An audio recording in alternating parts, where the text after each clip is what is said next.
السلام علیکم ویورز۔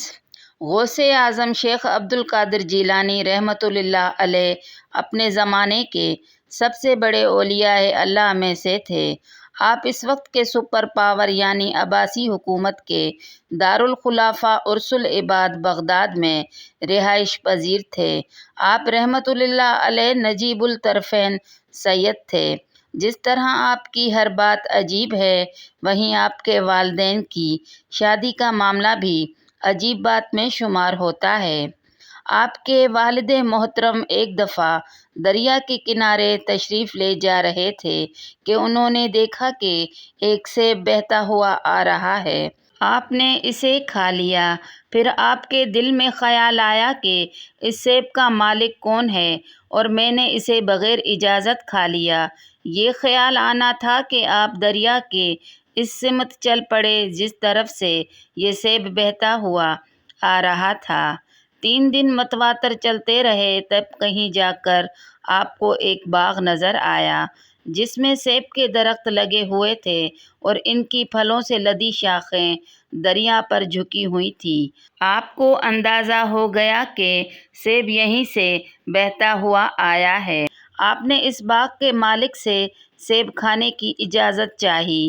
وہ بھی غالباً اپنے زمانے کے اولیاؤں میں سے تھے۔ انہوں نے فرمایا کہ میں اس شرط پر معاف کر سکتا ہوں جب آپ میری بیٹی سے شادی کر لیں۔ جس میں یہ عیب ہے وہ آنکھوں سے اندھی اور کانوں سے بہری ہے، ہاتھوں سے معذور ہے، پیروں سے لنگڑی اور گونگی ہے۔ آپ نے اسے قبول فرما لیا۔ شادی کے بعد جب آپ اپنی اہلیہ کی طرف پہنچے تو وہاں حسین و جمیل خاتون کو پایا۔ آپ نے یہ سوچا کہ شاید کوئی غلط فہمی ہو گئی ہے، اسی لیے آپ نے پوری رات عبادت میں گزار دی۔ صبح جب آپ کی ملاقات ان بزرگ سے ہوئی جن کی وہ صاحبزادی تھیں، تب انہوں نے فرمایا کہ دراصل یہ اندھی اس لیے ہے کہ اس نے کوئی گناہ نہیں دیکھا، بہری اس لیے ہے کہ کوئی گناہ کی بات نہیں سنی، ہاتھوں سے معذور اس لیے ہے کہ ہاتھوں سے کوئی گناہ نہیں کیا، لنگڑی اس لیے ہے کہ پیروں سے گناہ کی طرف چل کر نہیں گئی۔ تو قارئین کرام، آپ اندازہ فرما لیں کہ جس کے ماں باپ اس درجے کو ہوں، اس شخص کا کیا حال ہوگا۔ غوث اعظم رحمۃ اللہ علیہ اپنے والد کی طرف سے حسنی اور والدہ کی طرف سے حسینی سید تھے۔ آپ کا آفتاب زندگی 470 یا 471 ہجری میں طلوع ہوا اور 561 ہجری میں سارے عالم کو منور کرتا ہوا اس جہان فانی سے غروب ہوا۔ اس وقت آپ کی عمر 91 برس کی تھی۔ جہاں تک آپ کی تعلیم و تربیت کا تعلق ہے تو آپ نے اس وقت کے بڑے بڑے علماء سے فیض حاصل کیا۔ آپ نے قرآن پاک کو تجوید و قرأت کے ساتھ پڑھا اور اس کے اسرار اور رموز کی تعلیم حاصل کی۔ آپ نے وقت کے بڑے بڑے محدثین اور عالم فاضل مستند علماء سے علوم اصولی اور فروعی، مذہبی اور اخلاقی وغیرہ علوم میں کمال حاصل کیا، اور بغداد میں آپ کو تمام علماء پر فوقیت حاصل ہو گئی۔ آپ کے تبحر علمی کا یہ حال تھا کہ ایک دن قاری نے قرآن کریم کی ایک آیت کی تلاوت کی، آپ نے اس کی ایک تفسیر بیان کی، پھر دوسری اور تیسری، یہاں تک کہ حاضرین کے علم کے مطابق اس ایک آیت کی 11 تفسیریں بیان فرمائیں، پھر حقائق کو بیان کرتے ہوئے اس کی 40 حقیقتیں بیان فرمائیں، اور ہر معنی اور تفسیر کی علیحدہ علیحدہ تفصیل سے سند اور دلیل اس طرح دی کہ حاضرین مجلس دم بخود رہ گئے۔ اس کے بعد فرمایا، ہم حال کو چھوڑ کر قال کی طرف آتے ہیں۔ پھر آپ نے لا الہ الا اللہ محمد رسول اللہ صلی اللہ علیہ وآلہ وسلم کہا۔ اس کلمہ توحید کا زبان سے نکلنا تھا کہ حاضرین مجلس کے دل میں اضطراب کی لہریں دوڑ گئیں اور وہ جنگل کی طرح بھاگنے لگے۔ حضرت شیخ عبد القادر جیلانی رحمۃ اللہ علیہ کا طریقہ سلوک بے نظیر تھا۔ آپ کے کسی ہم عصر شیخ میں اتنی مجال نہ تھی کہ آپ جیسی ریاضت یا مجاہدہ میں ہمسری کر سکے۔ ایک مرتبہ حضرت غوث اعظم رحمۃ اللہ علیہ نے فرمایا کہ 25 سال تک ترک دنیا کیے ہوئے میں عراق کے جنگلوں اور میدانوں میں پھرتا رہا کہ میں کسی کو نہ پہچانتا اور کوئی مجھے نہ جانتا۔ رجال الغیب اور جنات میرے پاس آمد و رفت کرتے اور میں انہیں حق کی تعلیم دیا کرتا۔ 40 برس تک فجر کی نماز میں نے عشاء کے وضو سے ادا کی۔ 15 سال تک عشاء کی نماز کے بعد ایک قرآن شریف ختم کرتا رہا۔ ایسا بہت زمانہ گزرا ہے کہ کھانے پینے اور سونے سے علیحدہ رہا۔ 11 برس تک برج بغداد کے اندر عبادت الہی میں مشغول رہا۔ میری طویل اقامت کی وجہ سے لوگ اسے برج العجمی بھی کہتے ہیں۔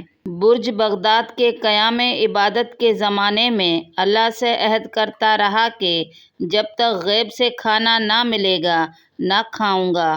اس حالت کو کافی عرصہ گزر جاتا لیکن میں عہد شکنی نہ کرتا۔ اس کے علاوہ میں نے اللہ سے جو وعدہ کیا اس کی خلاف ورزی کبھی نہیں کی۔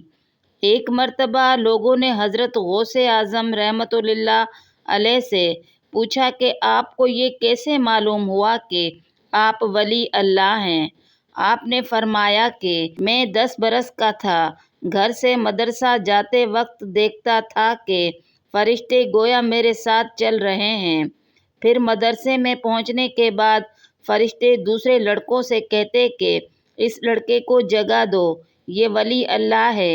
ایک دن مجھے ایسا شخص نظر آیا جسے میں نے پہلے کبھی نہیں دیکھا۔ اس نے ایک فرشتے سے پوچھا یہ کون لڑکا ہے جس کی اتنی عزت کرتے ہو؟ اس نے جواب دیا کہ یہ ولی اللہ ہے جو بہت بڑے مرتبے کا مالک ہوگا۔ یہ وہ شخص ہے جسے بغیر روک ٹوک کے نعمتیں دی جا رہی ہیں اور بغیر کسی حجاب کے تمکین و قرار عنایت ہو رہا ہے اور بغیر کسی حجاب کے تقریب الہی مل رہا ہے۔ غرض 40 برس کی عمر میں نے پہچان لیا کہ پوچھنے والا اپنے وقت کا ایک ابدال تھا۔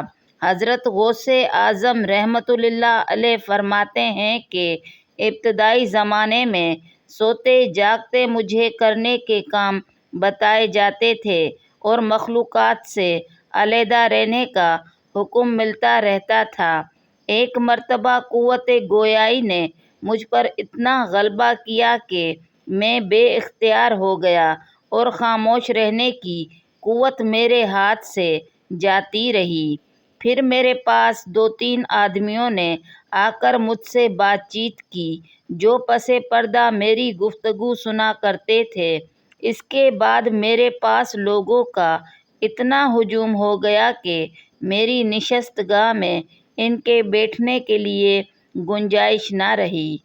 پھر میں شہر کی جامع مسجد میں جاتا اور لوگوں کو احکام الہی سناتا۔ یہاں بھی اتنا مجمع بڑھنے لگا کہ مسجد میں بیٹھنے کی گنجائش نہ رہی۔ آخر کار شہر سے باہر جاتا جہاں بے شمار لوگوں کا اجتماع ہونے لگا۔ پیدل چلنے والے اور سوار سبھی قسم کے لوگ جمع ہو جاتے اور مجلس کی شکل بنا کر اس کے اطراف و اکناف میں دور دور تک کھڑے وعظ اور نصیحت سنتے۔ بعض اوقات ان کی تعداد 70,000 تک ہو جاتی تھی۔ آپ کی مجلس اور وعظ میں کئی اشخاص قلم و دوات لیے آپ کی نصیحتیں قلم بند کرتے رہتے تھے۔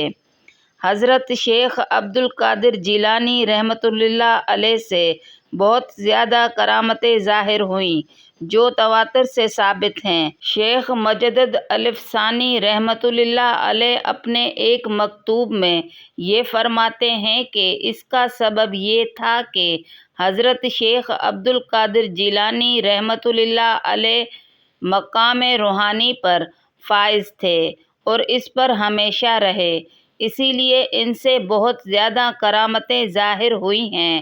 اولیاء اللہ جب روحانی ترقی کرتے ہیں تو پہلے انہیں عروج حاصل ہوتا ہے اور یہ عروج مزید ترقی کر کے نزول میں تبدیل ہو جاتا ہے، مگر حضرت شیخ کا عروج فرما کر مقام روحانی پر ہی قائم رہا، اسی لیے ان سے بہت زیادہ کرامتیں ظاہر ہوئی ہیں۔